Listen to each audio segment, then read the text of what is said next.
Hello everyone, welcome to another Top 5 Records video.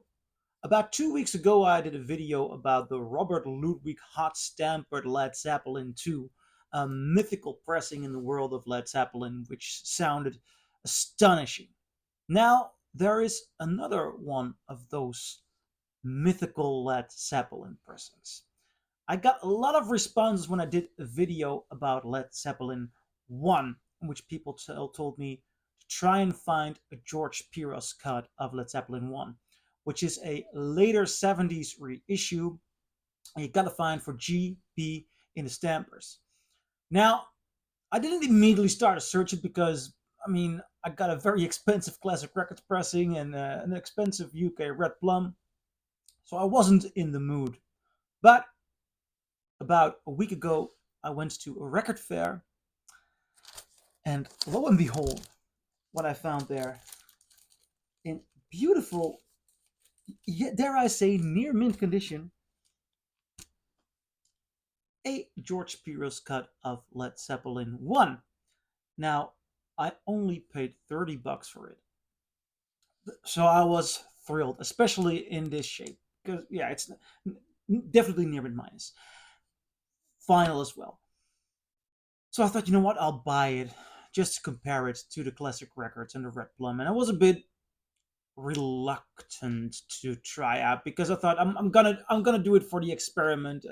I I did not expect this to be the UK or the classic records. Although diving into it, looking online, you could see a lot of people talking, having high praise of this pressing. Also, and that might be good to add, on Discogs, these go for about $50, whereas, for example, a classic records pressing goes for about $3.50. UK Red Plums in good shapes, they are also much more in the regions of the classic records financially. I'm not sure precisely what I should check that, but more of those regions than this one, which goes for about 50. So €30 is a bargain. I thought it cannot be as good as people say for that price. Now,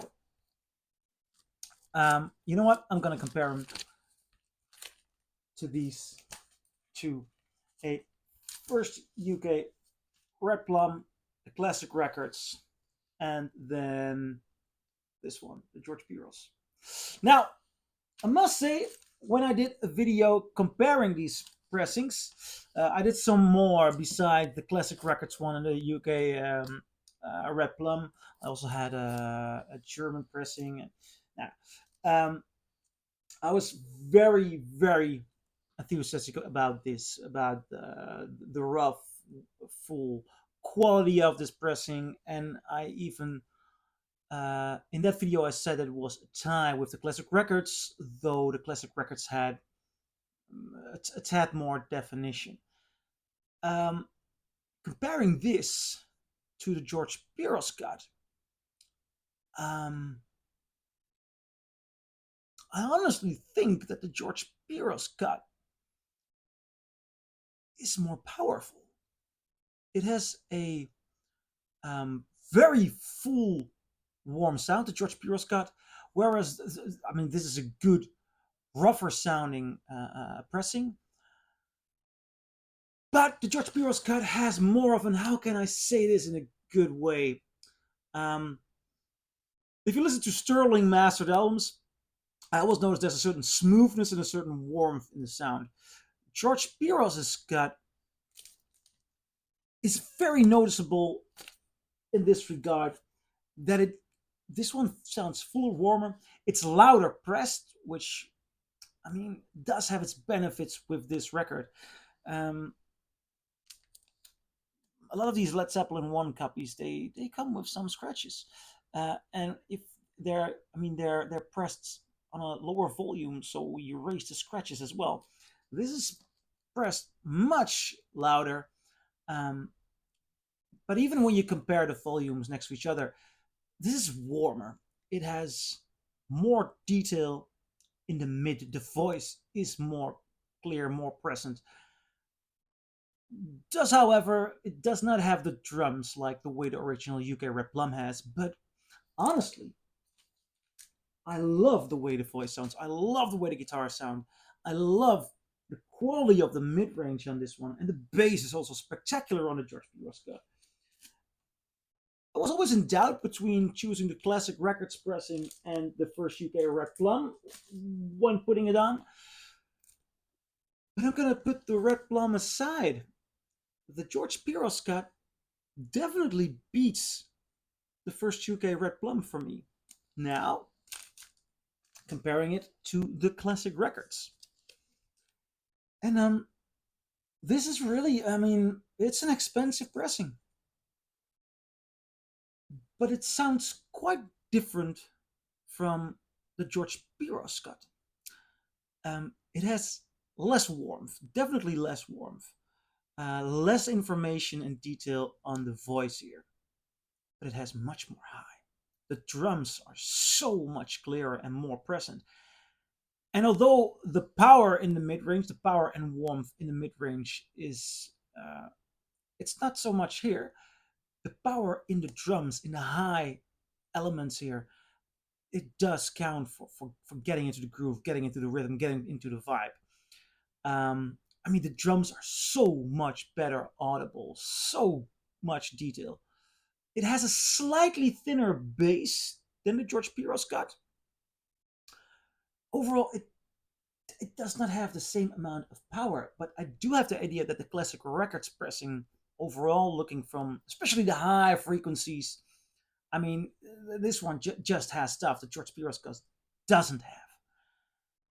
And that is makes this again for a very tough comparison, because there are songs like Good Times, Bad Times, in which, I mean, the power that the George Piros cut has in the mid range, it's just really awesome to listen to it on this one.